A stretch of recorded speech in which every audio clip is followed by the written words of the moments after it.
Donc bonjour à tous, nous allons aborder avec vous le contenu d'un article qui a fait beaucoup parler de lui depuis quelques mois. En fait, une équipe de chercheurs a réussi à créer, à concevoir et synthétiser le génome viable le plus petit possible. Donc ils ont en quelque sorte créé la vie, mais comment y sont-ils parvenus ? Alors pour commencer, un petit rappel. Les bactéries sont des organismes très très simples qui ont un génome composé d'ADN. Et dans ce génome ADN, il y a des séquences particulières qui sont des gènes. Et ces gènes contiennent un code qui permet d'obtenir à la fin une protéine. Mais pour cela, il faut passer par une molécule intermédiaire appelée ARN. Donc pour en revenir à l'étude, les chercheurs se sont basés sur deux génomes connus, Mycoplasma genitalium et Haemophilus influenzae. Ils ont choisi ces organismes-là car ils possèdent un génome extrêmement petit. Et à partir de la comparaison des deux génomes, ils ont trouvé un groupe commun de 256 gènes. Ils ont alors émis l'hypothèse que c'était ces gènes qui étaient les gènes minimaux nécessaires à la vie cellulaire. Donc je vais maintenant aborder la technique du cycle DBT pour Design Build Test, ou en français Conception, Construction, Test. Donc ça commence tout simplement par la création d'un modèle informatique, donc une sorte de plan du génome que l'on souhaite construire. Pour ça, on se base sur des résultats d'études précédentes, comme par exemple la comparaison des deux génomes. Une fois qu'on a obtenu ce plan, on va procéder à la synthèse du génome en laboratoire. Une fois ce génome synthétisé, on peut le mettre en place dans une cellule hôte dont on aura retiré au préalable le génome qui était là à l'origine.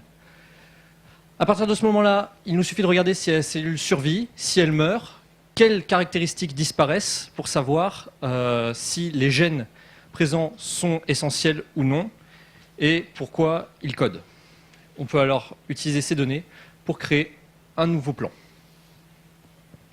Voilà, donc à partir de ces génomes synthétisés artificiellement, on va faire une expérience qui s'appelle de la mutagénèse par transposon. En quoi ça consiste ? Eh bien, on utilise un petit morceau d'ADN qui est capable de se déplacer dans le génome indépendamment, qui s'appelle un transposon. Et on fait en sorte qu'il n'y ait qu'un seul transposon qui s'insère dans le génome étudié, préférentiellement dans un gène. Et donc, il va interrompre ce gène. Et le gène sera inactivé. Et ça nous donne une information après sur la survie, sur la survie de la cellule. Si la cellule survit, ça veut dire que ce gène n'était pas important, donc il n'était pas essentiel. Et si la cellule ne survit pas, ça veut dire que c'était un gène essentiel. Et donc on a ainsi mis en évidence les gènes essentiels et les gènes non essentiels. Donc, au sein de donc on a 473 gènes en fait qu'on a pu identifier en tant qu'essentiels. Donc maintenant, la deuxième question qu'on va se poser, une fois qu'on a identifié en fait tous ces gènes essentiels, c'est à quoi ils servent, qu'est-ce qu'ils codent. Donc en fait, on va récupérer la protéine en fait qui a une fonction inconnue, donc qui est synthétisée par la bactérie, et on va la comparer tout simplement à une protéine à partir d'une base de données dont la fonction est déjà connue. Donc tout simplement, en fait, une protéine, elle est composée de petites molécules. Ça s'appelle un acide aminé.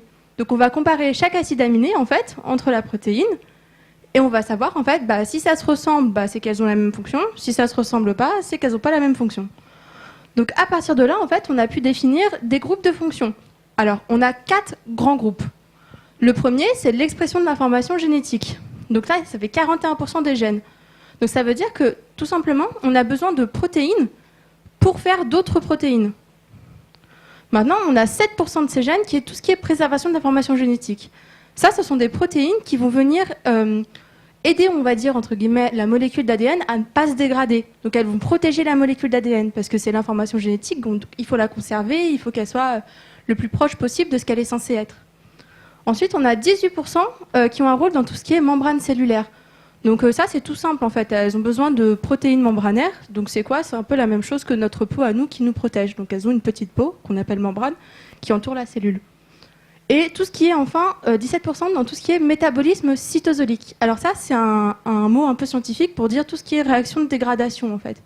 La cellule, étant donné qu'on lui fournit tout ce dont elle a besoin, toutes les réactions qu'elle va faire, ce sont des réactions de dégradation parce qu'elle fait des déchets comme nous. Donc en fait, elle va recycler ces déchets. Et enfin, on a 17% de tous ces gènes qui sont inconnus. Donc ça représente 79 gènes. Donc on pose des hypothèses et on se doute quand même que ces 79 gènes, ils vont forcément appartenir à l'une de ces 4 grandes catégories. Mais on ne sait pas encore laquelle. Voilà, donc en conclusion, ce que les chercheurs ont déterminé de cette étude, c'est qu'il y a vraiment beaucoup plus de gènes nécessaires pour qu'un génome soit viable. 473 contre 256 gènes découverts au départ. Et parmi ces 473 gènes, il y en a 79 dont on ne connaît pas la fonction. Donc maintenant, je vais parler du système CRISPR-Cas9. Alors pourquoi je vais parler de ce système ? Tout ce qu'on a vu avant, ce qu'ont fait les chercheurs, etc., c'était des moyens afin de modifier un génome connu qui étaient chers, qui étaient difficiles à mettre en place, qui demandaient beaucoup de temps, afin d'obtenir un génome un peu différent de celui qu'on connaît déjà, avec des gènes qu'on connaît, etc.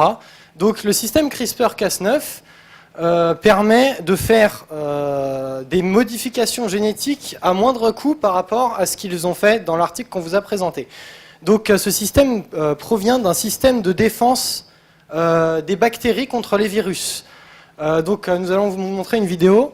Ici on voit le virus injecter son génome dans une bactérie. La bactérie, pour se défendre, va lancer son système CRISPR. La protéine va reconnaître le génome viral spécifiquement et va à ce moment-là le couper afin de l'inactiver.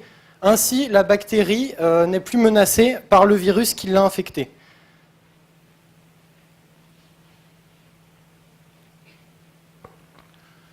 Donc, comme souvent, les scientifiques ont copié la nature, ce qui existait déjà dans la nature, et ont utilisé donc ces super ciseaux microscopiques pour intervenir au niveau de l'ADN de 2 manières différentes.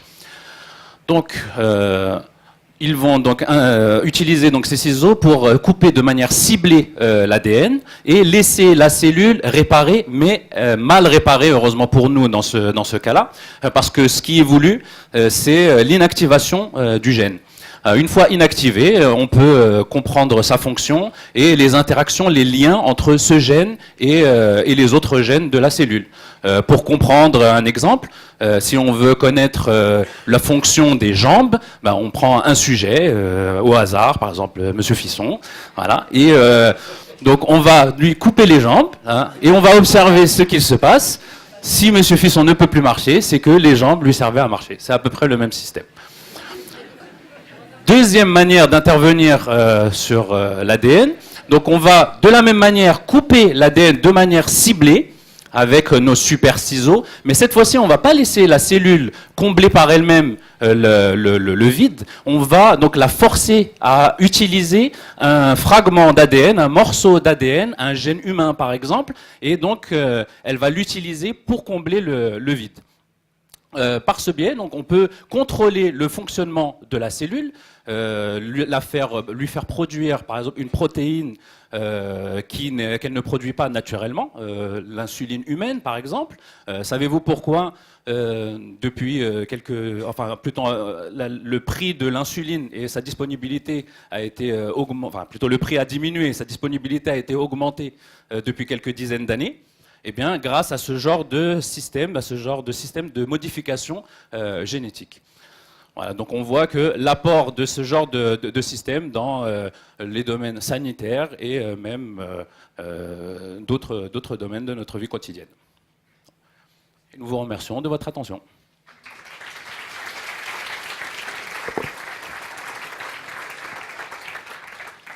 Est-ce que vous avez des questions ?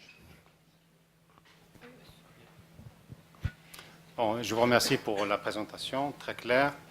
J'ai une question qui est très simple à propos des gènes inconnus, les 79 gènes inconnus.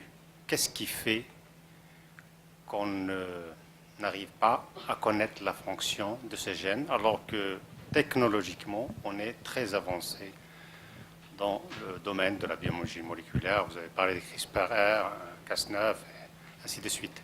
Est-ce que vous pouvez nous expliquer pourquoi on ne sait pas encore la plupart des gènes dans les génomes microbiens plus particulièrement? Alors, c'est moi qui vais répondre.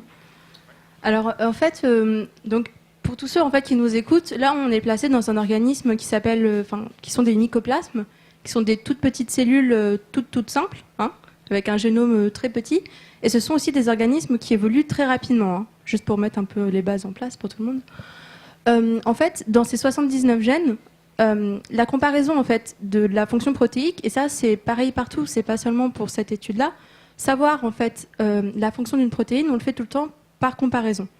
Donc c'est-à-dire que la limite en fait, elle s'arrête à justement ce qu'on connaît ou pas.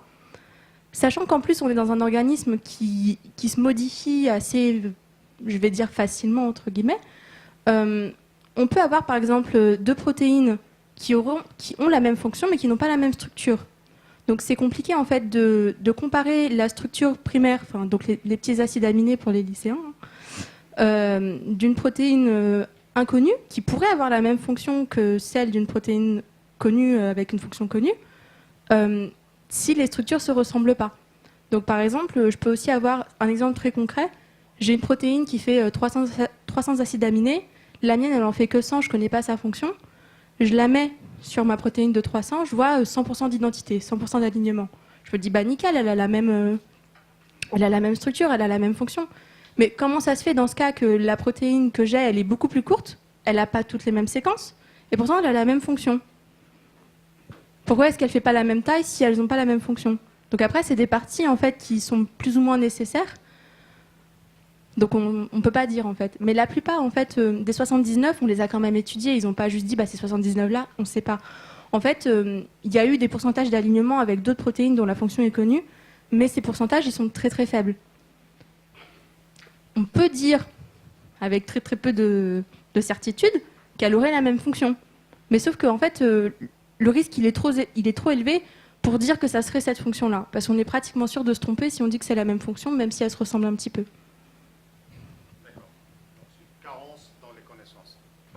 C'est une carence encore dans les connaissances actuelles dans les bases de données. C'est très bien. Bon, c'est la question, c'est la réponse que je m'y attendais. Mais la deuxième argumentation, elle est aussi recevable, elle est très intéressante. Bravo, très bien. Oui.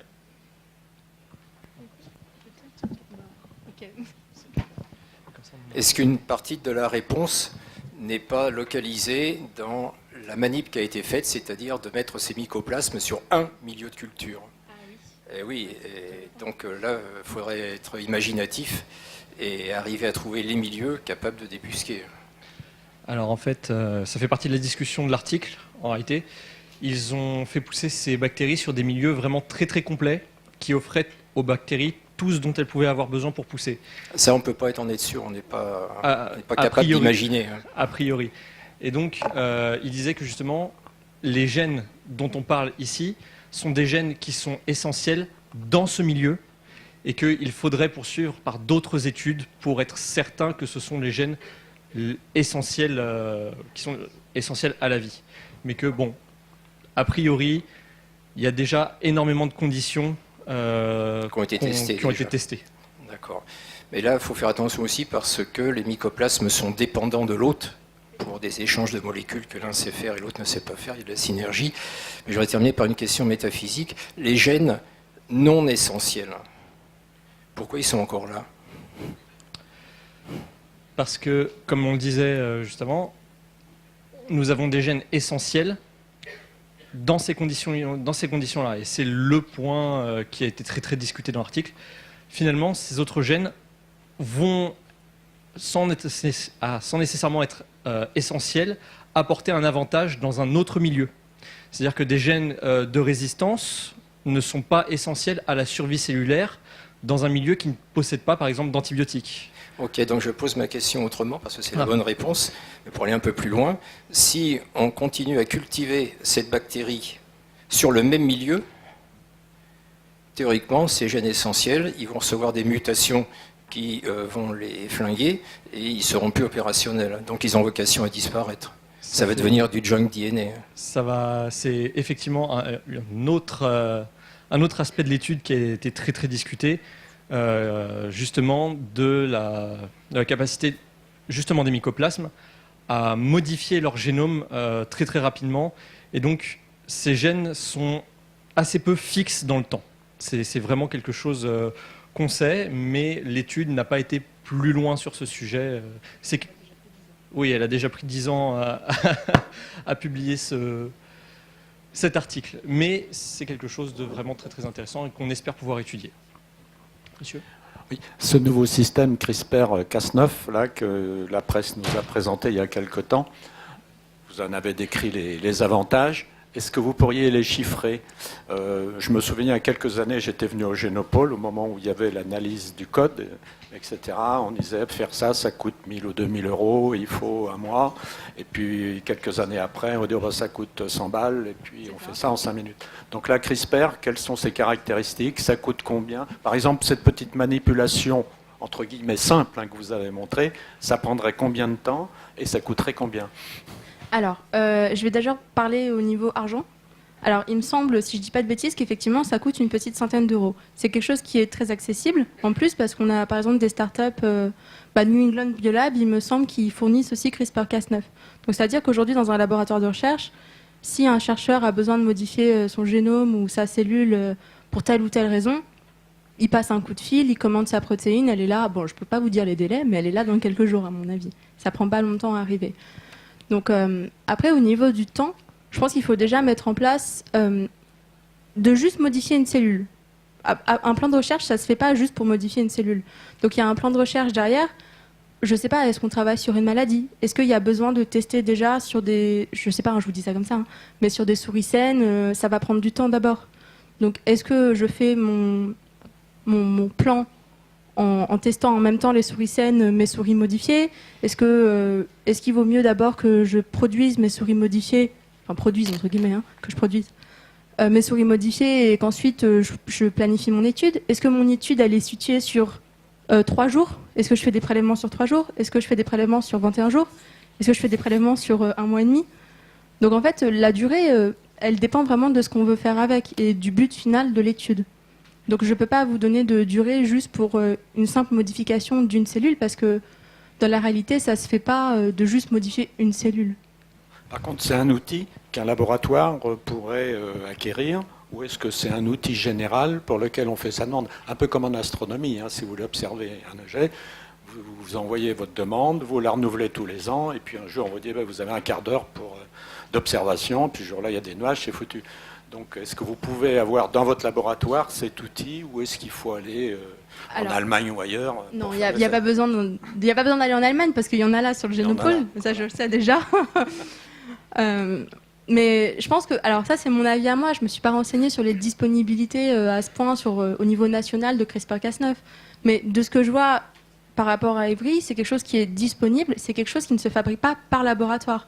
Puisqu'à mon avis, ça prendrait plus de temps que chaque labo de recherche fasse lui-même son système. Donc ça veut dire qu'il doit se procurer d'abord la protéine, il doit voir comment... Enfin, pour moi, non. Il vaut mieux, quand il y a l'opportunité de la commander, de l'avoir toute faite, bien faite, sachant qu'elle est hyper disponible, qu'elle ne coûte pas si cher que ça, comparé justement aux milliers d'euros d'il y a quelques années, autant pas s'embêter, la commander. Après, ça dépend bien sûr de combien d'argent vous avez disponible dans votre thème de recherche. J'ajouterais qu'en fait, il s'agit simplement d'une protéine et que donc, comme beaucoup d'autres protéines, il y a des entreprises qui sont spécialisées dans leur fabrication et dans la vente derrière, ce qui va permettre de simplement passer une commande et de l'avoir, ce qui est plus simple et souvent plus économique de toute manière.